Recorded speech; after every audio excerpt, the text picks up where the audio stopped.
Pagbasa mula sa aklat ni Propeta Isaías. Bumangon ka, Jerusalem, at magliwanag na tulad ng araw. Nililiwanagan ka ng kaningningan ng Panginoon. Mababalot ng dilim ang ibang mga bansa, ngunit ikaw ay liliwanagan ng Panginoon sa pamamagitan ng kanyang kaningningan. Sa ningning ng iyong taglay na liwanag, yaong mga bansa, 10 ng mga hari lalapit na kusa. Tumingin ka sa paligid at tingnan mo ang nagaganap. Ang mga anak mo'y nagtitipon na upang umuwi. Ang mga lalaki magmumula sa malayo. Ang mga babae kargang tila mga bata. Ang tanawing ito kung iyong mamalas, ikaw ay sisigla. Sa iyong damdami pawang kagalakan yaong madarama. Pagkat ang yaman ninyong karagatay iyong matatamo at ang kayamanan ng maraming bansa ay makakamtan mo. Maraming pangkat na nakasakay sa kamelyo ang darating mula sa Madian at Efa, at sa Seba na may darating silang may taglay na mga ginto at kamanyang. Ihahayag ng mga tao ang magandang balita tungkol sa ginawa ng Diyos. Ang salita ng Diyos. Salamat sa Diyos. Poon maglilingkod sa iyo tanang bansa nitong mundo. Turuan mo yaong haring humatol ng katwiran, sa taglay mong katarungan o Diyos siya'y bahaginan, upang siya'y maging tapat mamahala sa iyong bayan, at pati sa mahihirap maging tapat siyang tunay. Poon maglilingkod sa iyo tanang bansa nitong mundo. Yaong buhay na matuwid sa kanyang kapanahunan, madama ng bansa niya at umunlad habang buhay. Yaong kanyang kaharian ay palawak ng palawak, mula sa ilog Eufrates sa daigdig ay kakalat. Poon maglilingkod sa iyo tanang bansa nitong mundo. Mga haring nasa pulo at naroon sa Espanya, maghahandog ng kaloob, ihahain din sa kanya, pati yaong mga hari ng Arabia at Ethiopia. May mga kaloob ding taglay nilang alaala, ang lahat ng mga hari gagalang sa harap niya, mga bansay magpupurit maglilingkod sa tuwina. Poon maglilingkod sa iyo tanang bansa nitong mundo. Kanya namang ililigtas ang sino mang tumatawag, lalo yaong nalimot ng mga taong mahihirap. Sa ganitong mga tao siya'y lubhang nahahabag, sa kanila tumutulong upang sila ay maligtas. Poon maglilingkod sa iyo tanang bansa nitong mundo. Pagbasa mula sa sulat ni Apostol San Pablo sa mga taga-Efeso. Mga kapatid, marahil naman nabalitaan na ninyong dahil sa kagandahang loob ng Diyos ay ipinagkatiwala niya sa akin ang tungkuling ito para sa inyong kapakinabangan. Ipinahayag sa akin ng Diyos ang kanyang lihim na panukala. Ang hiwagang ito'y hindi ipinaalam sa mga tao noong mga nakaraang panahon. Ngunit inihayag ngayon ng Diyos sa pamamagitan ng Espiritu sa kanyang mga banal na apostol at mga propeta. At ito ang lihim, sa pamamagitan ng mabuting balita, ang mga hentil tulad din ng mga Hudyo ay may bahagi sa mga pagpapalang mula sa Diyos. Mga bahagi rin sila ng iisang katawan at kahati sa pangako ng Diyos dahil kay Kristo Jesus. Ang salita ng Diyos. Salamat sa Diyos. Ang mabuting balita ng Panginoon ayon kay San Mateo. Si Jesus ay ipinanganak sa Bethlehem ng Judea noong kapanahunan ni Haring Herodes. Dumating naman sa Jerusalem ang ilang pantas mula sa silangan at nagtanong-tanong doon, nasaan ang ipinanganak na hari ng mga Hudyo? Nakita namin sa silangan ang kanyang tala at naparito kami upang sambahin siya. Nang mabalitaan ito ni Haring Herodes, siya'y naligalig, gayon din ang buong Jerusalem. Kaya tinipon niya ang lahat ng punong saserdote at mga eskriba sa Israel at itinanong sa kanila kung saan ipinanganak ang Mesiyas. Sa Bethlehem po ng Judea, tugon nila. Ganito ang sinulat ng propeta. At ikaw, Bethlehem, sa lupain ng Huda, ay hindi nga huli sa mga pangunahing bayan ng Huda, sapagkat sa iyo lilitaw ang isang pinuno na mamamahala sa aking bayang Israel. Nang mabatid ito, Lihim na ipinatawag ni Herodes ang mga pantas at itinanong kung kailan lumitaw ang tala. At pinalakad niya sila patungong Bethlehem matapos pagbilinan ng ganito. Humayo kayo at inyong hanaping mabuti ang sanggol. Kapag inyong natagpuan, ibalita kaagad ninyo sa akin upang ako may makasamba sa kanya. At lumakad na nga ang mga pantas. Muli silang pinangunahan ng talang nakita nila sa silangan, hanggang sa sumapit ito sa tapat ng kinaroroonan ng bata. Gayon na lamang ang galak ng mga pantas nang makita ang tala. Pagpasok sa bahay, nakita nila ang bata sa piling ng kanyang inang si Maria. Lumapit sila at nagpatira pa at sinamba ang bata. Binuksan nila ang kanilang mga sisidlan at inihandog sa kanya ang dala nilang ginto, kamanyang at mira. Nang sila'y pabalik na, sinabi sa kanila ng Diyos sa pamamagitan ng panaginip na huwag na silang babalik kay Herodes. Kaya nag-iba sila ng daan pauwi. Ang mabuting balita ng Panginoon. Pinupuri ka namin.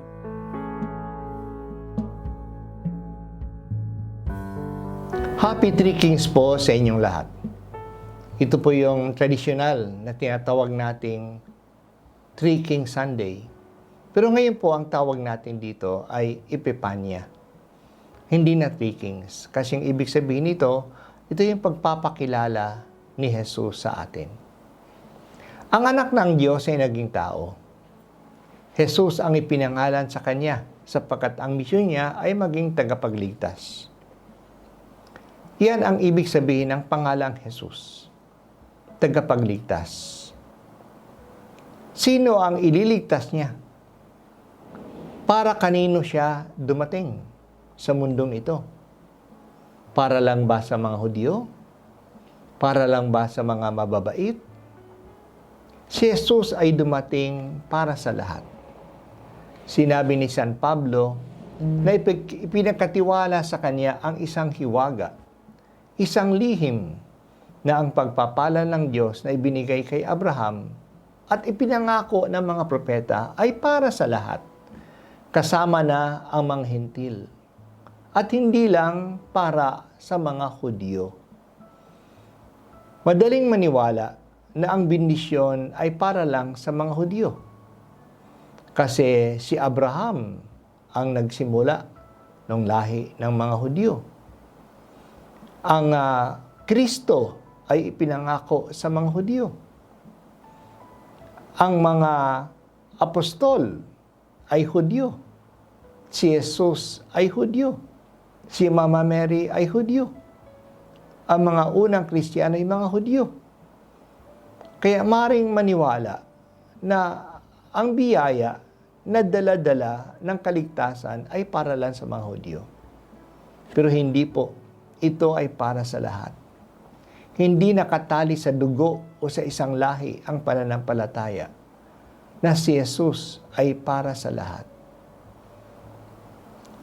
Ito po'y sinasabi ng ating kapistahan ngayon. Si Jesus ay dumating para sa lahat. Kaligtasan na para sa lahat ay sinasagisag po ng mga pantas. Sila po'y hindi Hudyo. Galing sila sa silangan. Iba ang lahi at rasa nila. Hindi nga nila alam ang banal na kasulatan ng mga Hudyo. Sila'y mga mag-aaral na mga bituin, kaya mga pantas. At ang bituin po ay nakikita naman ng lahat sa himpapawid. Pero dahil sa pag-aaral nila, nakita nila na may isang bituin na magdadala sa kanila sa sanggol na espesyal na hari ng mga Hudyo. Nung makita nila ang sanggol, nagbigay sila ng regalo na sumasagisag ng pagkilala nila sa Kanya. Kaya nagbigay sila ng ginto. Ibig sabihin, siya ay hari. Nabigay sila ng kamanyang o insenso. Nang ibig sabihin, siya ay Diyos. Nagbigay sila ng mira. Ito po ay parang anesthesia sa mga nasasaktan. Parang ipakita na siya ay magdurusa, magpapakasakit. Natagpuan nila ang bata kasi hinanap nila. Mga 2 taon nilang nilakbay na naghahanap, tumitingin sa mga bituin. Ang mga pantas ng mga Hudyo, sila yung mga scribes, alam din nila kung saan ipanganganak ang bata. May banal na kasulatan sila. Kaya nung tinanong ni Herodes kung saan ipanganganak itong ipinangakong hari ng mga Hudyo, tukoy nila kung saan. Galing sa banal na kasulatan. Doon sa Bethlehem ng Huda. Pero hindi nila natagpuan ang bata. Kasi hindi naman nila hinanap. Hindi sila excited. Sa totoo lang, nagguluhan nga sila kasama ni Herodes sa pagdating ng batang ito. Parang guguluhin niya ang kanilang nakagawiang buhay. Kaya naguluhan sila. Wala silang pakialam sa pagkilos ng Diyos sa kanilang bayan. At yan din ang damdamin ni Herodes. Nagsinungaling pa nga siya. Interested daw siya kung nasaan yung bata. Kaya pinapahanap sa mga pantas. Ngunit hindi. Ang interest niya ay i-eliminate ang bata na tingin niya ay banta sa kanyang paghahari. Iba ang mga pantas. Nakita nila ang liwanag at sinundan nila. Kahit na malayo, kahit na hindi na alam kung saan ito tutungo, sumunod sila, nagtaya sila. Ang liwanag na sinundan ng mga pantas ay sinasagisag ng ating mga parol ngayon. At tuwing Pasko, ang isang katangi-tanging dekorasyon natin ay ang mga parol. Magagandang mga parol, maliliwanag na mga parol. Ito po'y tanda ng liwanag na dadalhin sa atin upang makilala natin ang Panginoong isinilang. Sinabi po ni Propeta Isaías sa ating unang pagbasa, nililiwanagan tayo ng kaningningan ng Panginoon. Kaya iwanan na natin ang dilim at pumunta na tayo sa liwanag. Sundin natin ang Diyos. Hindi siya nagtatago sa atin. Nagpapakita siya, nagpapakilala siya, at iba't ibang paraan ang ginagamit niya para makilala siya. Ginagamit niya ang ating expertise tulad ng ginawa ng mga Magi. Expertise nila ay ang buwan, bituin, at doon nila nakita si Jesus. Ginagamit niya ang nature, tulad nga ng pagtingin sa mga bituin. Ginagamit niya ang banal na kasulatan. May Biblia din ang mga Hudyo, nakasulat din doon kung siya saan siya ipanganganak. O kaya nagsasalita din siya sa atin sa mga direktang nagpaparamdam sa atin, tulad ng panaginip, tulad ng sa katahimikan ng ating panalangin. Sana matagpuan natin si Jesus at kilalanin natin siya bilang tagapagligtas. Nagdadala siya ng liwanag ng kaligtasan. Yan po yung kahalagahan ng kapistahan natin ngayon. Kaya nung December 25, isinilang ang bata. Ang focus ay nasa bata. Nung Feast of the Holy Family, ang focus ay nasa pamilya na tumanggap sa bata. Nung November 1, ang focus ay sa nanay. Kadakilang kapistahan ni Maria na ina ng Diyos.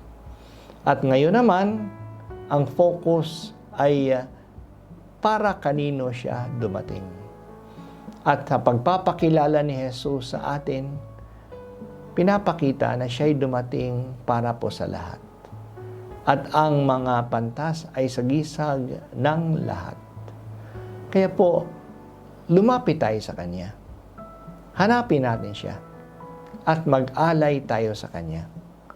Yan yung pakahalagahan ng ating kapistahan ngayon.